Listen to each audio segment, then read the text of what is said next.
We have mentioned this subject before, and we will continue to mention it since it is an ongoing problem. We are talking about voting and how to ensure that every vote counts. This isn't a new problem. This has been an issue for over 150 years. We in the John Birch Society have a program aimed at not only improving the problems at the polls, but to clean up the process completely if followed. First of all, let's look at what the Constitution says about voting. In Article 2, Section 1, Paragraph 2, it states that it is the state legislatures which will decide how electors will be determined, not the Congress. In other words, it is the states which determine how the people vote. It is not a federal matter. Yet we see people supporting the idea that Congress can legislate how states will vote, even a national voting process. Secondly, too many of the new laws being passed by the states will not solve the problem of voter fraud. We invite you to look at the entire number of items needed to clean up the process, legislature by legislature. It involves several things, such as paper ballots, voter ID, reinstate precincts, require paper voter sign-in sheets, no unattended drop boxes. Ballots must have verifying features, and punishment for purposeful irregularities. If these are done, America can ensure its election integrity. Let's talk about a couple of these.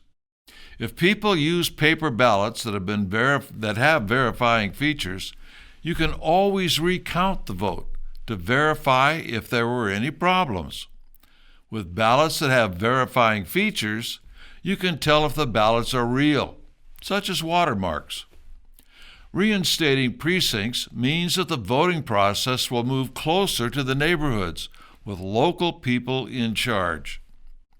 While many question the integrity of the 2020 election, the problem involving voting problems has been a long-term situation, as I said, for over 150 years. The corrupt political organization in the 1800s in New York, Tammany Hall, was notorious in preventing people from voting while setting up a system where their controlled voters could vote several times. Again, in 2008, the Black Panther Party members in Philadelphia prevented people from voting by turning them away from the polls through intimidation. In 1975, the primary election of Bob Corcoran for Secretary of State in Washington was won by him, but the computers said otherwise. Upon a hand count, it showed that the computer count was wrong and he had won. In the areas that had computers, he came in third. A hand count showed he had come in first. As a result of this experience, he wrote a comprehensive book documenting the fact that computerized voting was wide open to fraud and how it was done, titled, "Don't Get Punched Out." Let me read a small amount of the opening paragraphs. It says, "Computers are marvelous machines if programmed correctly. Otherwise, they may become uncontrollable monsters, causing fantastic harm. Examples are around us every day.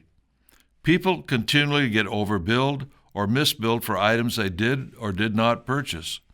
He goes on to say that if all the computers go on the fritz at the same time, government would come to an absolute halt. And he goes on to document how the election was misused and computerized voting was a disaster in his particular election. Very insightful book. So the idea that computers could be rigged to throw an election has been known for some time. Some of the most memorable elections where fraud allegedly changed the outcome were, for instance, in Chicago in 1960. It is still widely debated that voter fraud gave the election to John F. Kennedy, making him president when the election was actually won by Nixon. Then there was the illegal immigration voting in Orange County, California, where it unseated the staunch conservative Robert Dornan in 1996. In all of these cases, the Republican Party did nothing, just as they did in 2020. As a result, citizen groups were formed in an attempt to clean up the voting process in their local areas, particularly in Texas. And we could give you far more examples. Let me make a point here. It's up to you to create pressure that will lead to remedying the problem. There will not be a hero leading the charge. A hero will not emerge until enough public pressure is created, and then some political hack will run around to the front to lead the charge. And if it is the wrong person, try to neutralize the efforts to clean up the elections. The problem is so rampant that Americans from coast to coast see the problems and are demanding that something be done. But what? The forces behind the voter fraud have suggested several things to thwart the efforts of concerned citizens, which will not solve the problems. Instead, it moves them one step closer to gaining even further control. Probably the worst of these suggestions is a national voting law and popular vote, placing the entire process under federal control. In other words, the control of the deep state or swamp. It's bad enough under certain corrupt state governments. With a corrupt federal government, we would never get an honest vote. We ask that you access our program at jbs.org, Action Programs, Restore Election Integrity, and then get in touch with your state representative and senators to convince them that these steps must be taken if the process is to be fair and honest.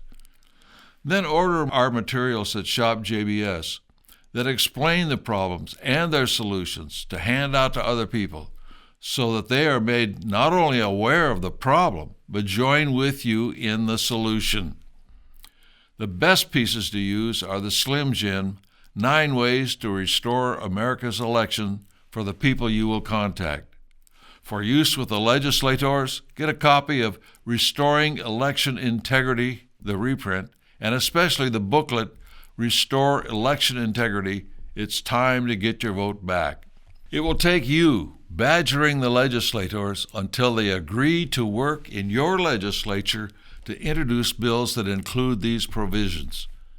A good time to get in touch with them is now, when they are home between legislative sessions, face-to-face, using the recommended publications.